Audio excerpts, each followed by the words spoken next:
இன்னைக்கு 60 நாட்களுக்குள்ளார அவங்க நடத்த முடியாதுன்னு வேற நாடு சொன்ன பிறகு அது 60 நாட்களுக்குள்ள என்டையர் தயாரிப்புகளையும் இந்தியாவினுடைய தலைநகரம் முடியாதுன்னு சொன்ன ஒரு முடியாதுன்னு சொன்ன விஷயத்தை எடுத்து நம்ம நடத்தி இன்னைக்கு உலகம் முழுக்க இந்தியா முழுக்கவே சொல்றேன் கேபிட்டல் ஃபார் செஸ் அப்படின்னா அது தமிழ்நாடு தான். எவ்வளவு பேர் இன்னைக்கு எனக்கு அந்த மாணவர்கள் நம்ம பார்க்குறோமே தம்பிகள்லாம் இன்னைக்கு வந்து உலக அரங்கத்தில் நம்பர் 1 நம்பர் 2க்கு நம்ம தமிழ்நாட்டிலிருந்து போனவங்க தானே இருக்காங்க. இப்படி ஒவ்வொரு செக்டரா, அதாவது தமிழ்நாட்டில் வாழக்கூடிய எல்லா தரமான மக்களையும் கருத்தில் எடுத்து ஒவ்வொருவருக்கும் ஒவ்வொரு திட்டம், அவர்களுடைய வாழ்க்கை மேம்பட வேண்டும். யாரும் லெஃப்ட் ஓவரே இருக்கக்கூடாது. மாற்றுத்திறனாளிகள் கடற்கரையை கண்ணால் பார்க்க முடியும், கிட்ட போய் கடலை பார்க்க முடியுமா? முடியாமல் இருந்துச்சு. இன்றைக்கி 3 தடங்கள் இருக்குது. ஒன்று உட்டன் பிளாட்ஃபார்ம், அதில் நீங்கள் ட்ராலியில் வச்சு நீங்கள் போனீங்கன்னா அவங்க உங்களை தள்ளிட்டு போவாங்க. ஆமாம், மாநகராட்சியில் இருக்கக்கூடியது. நீங்கள் கடற்கரையை அல்ல, கடலை நீங்கள் போய் பார்க்கலாம்.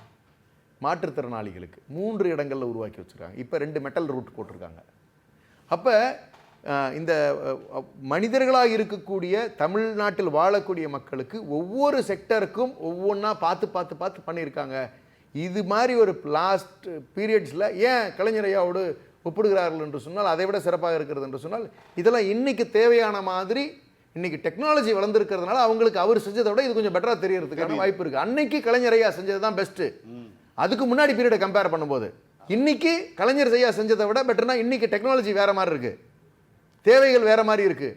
அப்போ அந்த ஒப்பீடு வருகின்ற பொழுது அவரை விட சிறப்பாக செய்தார். அப்போ ஒருத்தரோட ஒருத்தர் சளைத்தவர்கள் அல்ல, அந்தந்த காலத்திற்கு தேவையானதை அடுத்த ஒரு 50 ஆண்டுகளுக்கு என்ன தேவையோ அதையெல்லாம் கொடுக்கின்ற நோக்கத்தில் தான் அவர் ரத்தத்தில் ஊர்னது சார். அது உண்மைதான். நீங்கள் வாரிசுன்னு சொல்கிறீங்க, கொள்கை வாரிசாக இருக்கக்கூடியவர்கள் அவர்கள். அவங்களுக்கு தெரியும் தமிழ்நாட்டு மக்களுக்கு என்ன கொடுக்கணும்னு.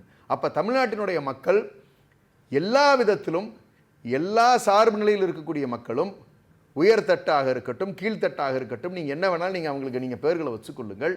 ஆனால் தமிழ்நாட்டில் இருக்கக்கூடிய தமிழர்கள் ஒவ்வொருவருமே நம்முடைய முதலமைச்சர் அவருடைய திட்டங்களால் இந்த திராவிட மாடல் அரசில் பயன்பெற்று இருக்கிறார்கள் என்பது மறுக்க முடியாத உண்மை.